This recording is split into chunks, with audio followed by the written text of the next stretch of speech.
Hello friends. आज हम dividend से रिलेटेड कुछ इम्पोर्टेंट डेट के बारे में डिस्कशन करेंगे। फ्रेंड, यदि आप कोई शेयर डिविडेंड के लिए खरीदते हो या बेचते हो तो फ्रेंड आपको इम्पोर्टेंट डेट के बारे में ज़रूर पता होना चाहिए। फ्रेंड, सबसे पहले आती है डिविडेंड रिकॉर्ड डेट। फ्रेंड, इसके बारे में आपने ज़रूर सुना होगा, डिविडेंड रिकॉर्ड डेट। फ्रेंड, ये क्या होती है? मान लीजिए फ्रेंड, किसी कंपनी ने डिविडेंड का अनाउंस किया और उसने कहा कि 9 अप्रैल रिकॉर्ड डेट है फॉर डिविडेंड के लिए। तो फ्रेंड, इसका क्या मीनिंग हुआ कि फ्रेंड, यदि आपके डीमैट अकाउंट में 9 अप्रैल को कंपनी का शेयर होगा तभी आपको डिविडेंड मिलेगा।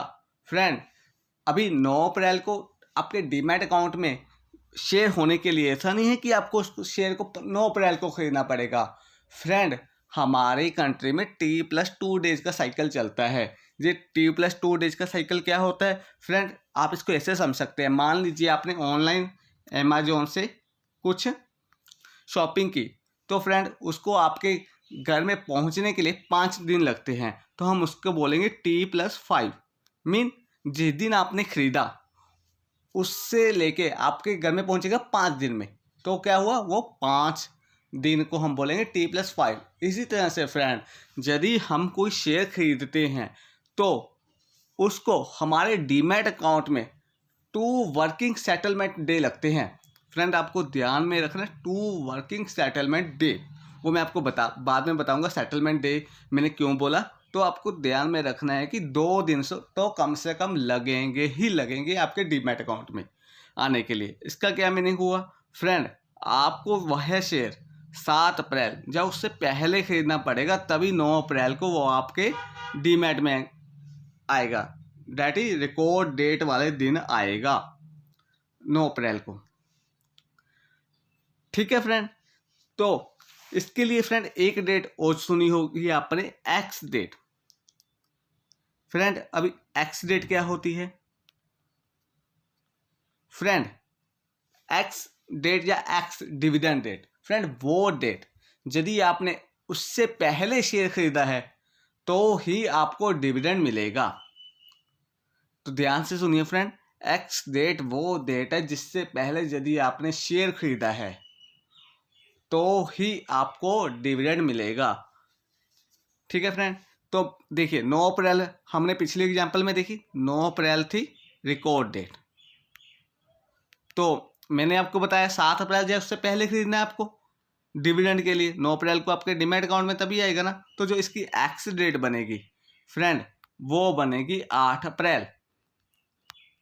ठीक है फ्रेंड, एक्स डेट वो डेट होती है कि जिससे पहले आपने यदि शेयर खरीदा तो आपको डिविडेंड मिलेगा। फ्रेंड, इसमें एक दो बातें और ध्यान में रखने वाली होती हैं, वो मैं आपको बता देता हूँ, वो बाद में बताता हूँ। तो आपको अभी एक्स डेट का ये ध्यान में रखना है कि आपको एक्स डेट वाले दिन से पहले यदि शेयर खरीदना है तो आपको डिविडेंड मिलेगा। यदि आपने एक्स डेट वाले दिन शेयर खरीदा है तो आपको डिविडेंड नहीं मिलेगा। या फिर अदर वर्ड्स में कहें, यदि आपने एक्स डेट से पहले शेयर को बेच दिया है तो आपको डिविडेंड नहीं मिलेगा। यदि आपने सेल की एक्स डेट से पहले तो डिविडेंड नो। और यदि आपने एक्स डेट या उसके बाद दैट इज 8 अप्रैल या उसके बाद सेल किया तो आपको डिविडेंड मिलेगा। ठीक है फ्रेंड, अभी आपको कंसेप्ट क्लियर हुआ ना? एक्स डेट और डिविडेंड डेट, रिकॉर्ड डेट, मैंने जो ये दोनों डेट आपको बता दिए डिटेल में।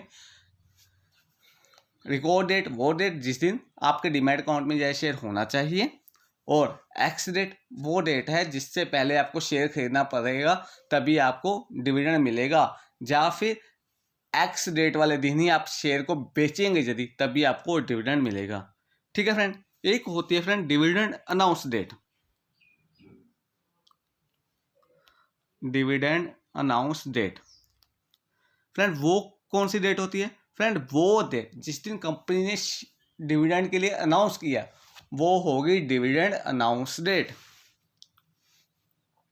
तो मान लीजिए 1 अप्रैल को कंपनी ने अनाउंस किया कि कंपनी ₹15 पर इक्विटी शेयर के हिसाब से डिविडेंड देगी, जिसकी रिकॉर्ड डेट है 9 अप्रैल। तो फ्रेंड इसके अकॉर्डिंग जो 1 अप्रैल बनी वो बनी डिविडेंड अनाउंस डेट, 9 अप्रैल बनी रिकॉर्ड डेट और 8 अप्रैल बनी एक्स डेट। ठीक है फ्रेंड, इतना तो आपको अभी क्लियर हो गया होगा कि ये क्या है एक्स डेट, रिकॉर्ड डेट और डिविडेंड अनाउंस डेट। फ्रेंड इसके साथ ही आप एक डेट और याद रख सकते हो, वो होती है लास्ट बाइंग डेट डिविडेंड के लिए। वो कौन सी होगी? एक्स डेट से पहले वाली डेट होगी, वो होगी 7 अप्रैल। तो यदि आपने लास्ट बाइंग डेट जब उससे पहले शेयर खरीदा है तभी 9 अप्रैल को आपके डीमैट अकाउंट में आ पाएगा। ठीक है फ्रेंड, इतना समझ में आ गया। फ्रेंड इसके बीच एक दो फंडे और रहते हैं रिकॉर्ड डेट, एक्स डेट और लास्ट बाइंग डेट के बीच में, मैं आपको बताता हूँ। फॉर एग्जांपल मान लीजिए फ्रेंड कंपनी ने डिक्लेयर की कि जो एक्स डेट है डिविडेंड की वो है 12 अप्रैल मंडे। ठीक है फ्रेंड, 12 अप्रैल, सॉरी आप इसको रिकॉर्ड डेट मानिए, रिकॉर्ड डेट है 12 अप्रैल। तो फ्रेंड देखिए मंडे 12 अप्रैल, अभी क्या हुआ, मंडे को के दिन यदि आपके डीमैट अकाउंट में शेयर होगा तभी आपको डिविडेंड मिलेगा। तो फ्रेंड आपको 2 दिन पहले खरीदना है शेयर डिविडेंड के लिए। तो एक्स डेट क्या बनी 11 और जो लास्ट बाइंग डेट बनी फ्रेंड वो बनी 10 अप्रैल। पर फ्रेंड रुकिए, 11 को तो संडे है, 10 को सैटरडे, इन दोनों दिन मार्केट बंद रहती है। तो क्या ये हमारी एक्स डेट बनेगी? नहीं बनेगी फ्रेंड। जो आपकी एक्स डेट बनेगी वो बनेगी वर्किंग सेटलमेंट डे। तो जो आपकी एक्स डेट बनी फ्रेंड वो बनी 9 अप्रैल और डिविडेंड के लिए जो लास्ट बाइंग डेट बनी फ्रेंड वो बनी 8 अप्रैल। ठीक है फ्रेंड, सैटरडे संडे वाला आपको कॉन्सेप्ट समझ में आ गया। ये सैटरडे संडे आ गया तो उस दिन को आपने माइनस कर देना बीच में। और फ्रेंड अभी एक और सुन लीजिए, अभी मान लीजिए 9 अप्रैल की भी छुट्टी आ गई बीच में, अभी है नहीं, चलिए मान लेते हैं 9 अप्रैल की भी छुट्टी आ गई किसी वजह से। अभी गुड फ्राइडे की छुट्टी 2 अप्रैल की आई, मान लीजिए 9 अप्रैल को यदि होती तो फ्रेंड क्या होता? तो फ्रेंड जो आपकी 8 अप्रैल है वो एक्स डेट बनती, डिविडेंड रिकॉर्ड डेट थी 12 अप्रैल तो एक्स डेट बनी 8 अप्रैल और जो 7 अप्रैल बनेगी फ्रेंड वो बनेगी लास्ट बाइंग डेट। ठीक है फ्रेंड, सैटरडे संडे तो हर बार माइनस करने ही करने। और यदि बीच में कोई और छुट्टी भी आ गई 9 अप्रैल की जैसे हमने माना तो आपकी एक्स डेट बनेगी 8 अप्रैल और जो लास्ट बाइंग डेट बनेगी वो बनेगी 7 अप्रैल। और फ्रेंड इसी तरह से मान लीजिए जड़ी रिकॉर्ड डेट होती 13 अप्रैल तो आपकी एक्स डेट बनती 12 अप्रैल और जो लास्ट बाइंग डेट डिविडेंड के लिए बनती वो बनती 9 अप्रैल। यदि 9 अप्रैल की छुट्टी आ गई तो 8 अप्रैल। ठीक है फ्रेंड, इतना तो आपको समझ में आ गया होगा अच्छी तरह से कि मैंने आपको क्या क्या बताया है। फ्रेंड इसके पीछे एक कॉन्सेप्ट और आता है, वो होता है सेटलमेंट डे हॉलीडे। फ्रेंड कई बार क्या होता है कि आपकी मार्केट तो ओपन रहती है, मार्केट ओपन है पर आपके डीमैट अकाउंट में उस दिन छुट्टी रहती है, सेटलमेंट डे हॉलीडे रहता है। तो उस दिन क्या रहती है, छुट्टी की वजह से आपके डीमैट अकाउंट में शेयर ट्रांसफर नहीं होंगे। फ्रेंड जैसे मान लीजिए आपने अमेजोन से कोई ऑर्डर की चीज़, पर ऑर्डर तो आप डेली कर सकते हो ना, पर उनका सैटरडे संडे डिलीवरी नहीं होती। वो इसी तरह से है फ्रेंड, मान लीजिए मार्केट तो ओपन है पर सेटलमेंट डे की छुट्टी है कि आपके शेयर खरीद तो सकते हो पर वो डिलीवरी डे में काउंट नहीं होंगे। जो T+2 साइकिल चलता है ना उस डे में वो काउंट नहीं होंगे। जैसे फ्रेंड अभी आने वाले अप्रैल में 14 अप्रैल को है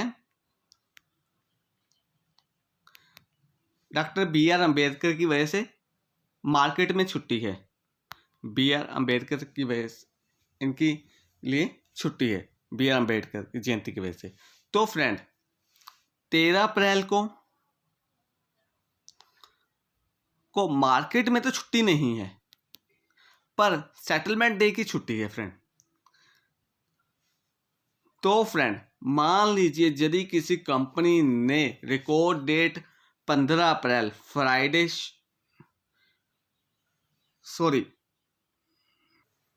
15 अप्रैल थर्सडे डिक्लेयर की है, ये क्या है, रिकॉर्ड डेट। ठीक है फ्रेंड, तो इसके अकॉर्डिंग एक्स डेट क्या बननी चाहिए थी, 14 अप्रैल। पर फ्रेंड 14 अप्रैल को बी आर अम्बेडकर की जयंती, उस दिन मार्केट बंद रहेगी, छुट्टी है, तो ये तो एक्स डेट नहीं बनी। 13 अप्रैल मार्केट ओपन है, पर सेटलमेंट डे की छुट्टी है फ्रेंड। चलिए मैं आपको दिखा भी देता हूँ फ्रेंड वो। तो ये देखिए फ्रेंड, हम एनएससी की साइट पे आ गए। तो ये देखिए, ये है ट्रेडिंग हॉलीडेज। इसमें क्या है, 14 अप्रैल की छुट्टी है डॉक्टर बी आर अम्बेडकर साहब की जयंती की वजह से। ठीक है फ्रेंड, तो 14 अप्रैल की छुट्टी है।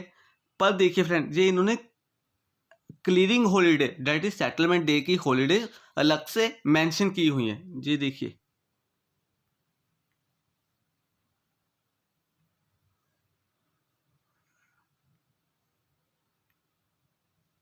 तो देखिए फ्रेंड, ये हमारी आ गई सेटलमेंट डे की हॉलीडेज। देखिए 14 अप्रैल को बी आर अम्बेडकर साहब की छुट्टी तो है, पर 13 अप्रैल को भी छुट्टी है गुड़ी पड़वा की। तो फ्रेंड इस दिन क्या होगा, मार्केट ओपन रहेगी, पर आपके डीमैट अकाउंट में शेयर डिलीवर नहीं होंगे। ठीक है फ्रेंड, तो आपको ध्यान में रखना है कि जब भी आप कोई शेयर खरीदें, तो आप जब डिविडेंड के पर्पज से खरीदे हैं, तो आपको trading holiday plus glaring holiday दोनों का ध्यान में रख के खरीदना है। तो फ्रेंड चलिए अभी हम वहीं पे चलते हैं अपनी एग्जांपल पर।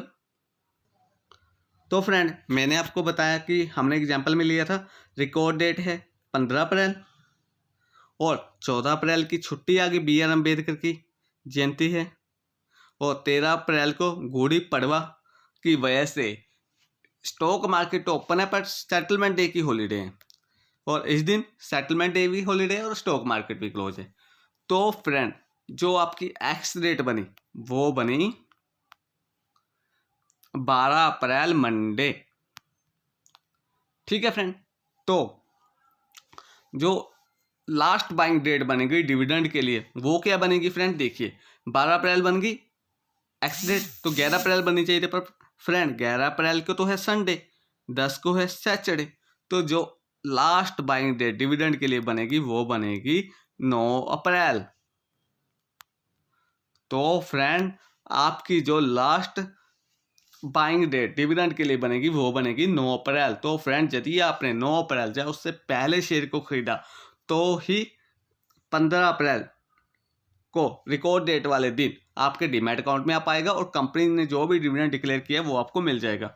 और फ्रेंड यदि आपने 12 अप्रैल को शेयर खरीदा तो आपको डिविडेंड नहीं मिलेगा, क्योंकि 15 अप्रैल को आपके डीमैट अकाउंट में नहीं आ पाएगा। और फ्रेंड यदि आपने 12 अप्रैल को बेचा तो आपको डिविडेंड मिलेगा, और 9 अप्रैल को यदि बेचा तो डिविडेंड नहीं मिलेगा। यदि 12 अप्रैल जो उसके बाद बेचा तो आपको डिविडेंड मिलेगा। और फ्रेंड एक बात और ध्यान रखने वाली है इधर, फ्रेंड यदि आप एक्स डेट वाले दिन शेयर को बेचते हैं तो जो डिविडेंड है वो आपके बैंक अकाउंट में नहीं आएगा, वो आएगा आपके ब्रोकर के थ्रू, आपके ट्रेडिंग अकाउंट में आ जाएगा। तो फ्रेंड यदि आपने 12 अप्रैल को शेयर बेचा तो आपके बैंक अकाउंट में डिविडेंड नहीं आएगा, या कहीं एक्स डेट वाले दिन शेयर को बेचा तो आपके बैंक अकाउंट में डिविडेंड नहीं आएगा, वो आपके ब्रोकर के थ्रू टीडीएस काट के, चाहे आप ऐसा नहीं है कि 5,000 से ऊपर है तो ही टीडीएस काटेंगे, वो हर जीरोधा वाले हर रकम पे टीडीएस काटते हैं। तो फ्रेंड वो टीडीएस काट के आपके डीमैट अकाउंट में ट्रेडिंग अकाउंट में आ जाएगा। और फ्रेंड यदि आप रिकॉर्ड डेट वाले दिन बेचते हैं या उसके बाद बेचते हैं तो आपके बैंक अकाउंट में आ जाएगा डिविडेंड। ठीक है फ्रेंड, तो मे भी ये भी आपको क्लियर हो गया होगा सबको कि एक्स रिकॉर्ड डेट क्या होती है। डिविडेंड रिकॉर्ड डेट वो डेट जिस दिन आपके डीमैट अकाउंट में यदि शेयर होगा तो आपको डिविडेंड मिलेगा। एक्स डेट वो डेट होती है जिससे पहले यदि आपने शेयर खरीदा तो आपको डिविडेंड मिलेगा, और यदि आपने उसके एक्स डेट या उसके बाद खरीदा तो आपको डिविडेंड नहीं मिलेगा। या दूसरे वर्ड्स में कहें, यदि आपने एक्स डेट से पहले शेयर बेचा तो आपको डिविडेंड नहीं मिलेगा, और यदि आपने एक्स डेट के बाद एक्स डेट या उसके बाद बेचा तो ही आपको डिविडेंड मिलेगा। और फ्रेंड, अनाउंसमेंट डेट कौन सी होती है? वो डेट जिस दिन कंपनी ने डिविडेंड अनाउंस किया है। और यदि आप एक्स डेट वाले दिन शेयर को बेचोगे तो आपके डीमैट अकाउंट के ट्रेडिंग अकाउंट में डिविडेंड आएगा थ्रू जीरो ब्रोकर के थ्रू आएगा। और यदि आप रिकॉर्ड डेट या उसके बाद बेचोगे तो आपके डायरेक्टली बैंक अकाउंट में आएगा। और फ्रेंड, एक कन्फ्यूजन और रहती है, काफ़ी के माइंड में रहती है। फ्रेंड, मान लीजिए कंपनी ने डिक्लेयर की 9 अप्रैल डिविडेंड रिकॉर्ड डेट फ्रेंड, ठीक है, और इसकी जो एक्स डेट बनी वो बनी 8 अप्रैल, और जो लास्ट बाइंग डेट बनी फ्रेंड वो बनी 7 अप्रैल, डिविडेंड के लिए लास्ट बाइंग डेट। तो फ्रेंड, कई फ्रेंड्स ने मेरे से पूछा है कि यदि मैं 7 अप्रैल को शेयर को खरीदूं और 8 को बेच दूं तो क्या मुझे डिविडेंड मिलेगा? है तो क्वेश्चनेबल मार्क, क्योंकि 2 दिन लगते हैं ना मेरे डीमैट अकाउंट में शेयर को आने के लिए। मैंने तो 1 दिन ही शेयर को रखा, तो क्या मुझे डिविडेंड मिलेगा या नहीं मिलेगा? फ्रेंड, आपको डेफिनेटली डिविडेंड मिलेगा इस केस में, बस आपके बैंक अकाउंट में नहीं आएगा। वो मैंने जो आपको एक्स डेट वाला कॉन्सेप्ट बताया कि ये आपके ब्रोकर के थ्रू आपको ट्रेडिंग अकाउंट में डिविडेंड मिलेगा, ठीक है फ्रेंड। तो यदि आपने 7 अप्रैल को खरीद के एक्स डेट से 1 दिन पहले खरीद के एक्स डेट वाले दिन बेच दिया तो आपको डिविडेंड आपके ब्रोकर के थ्रू जरूर मिलेगा, ठीक है फ्रेंड। Okay friend, thanks.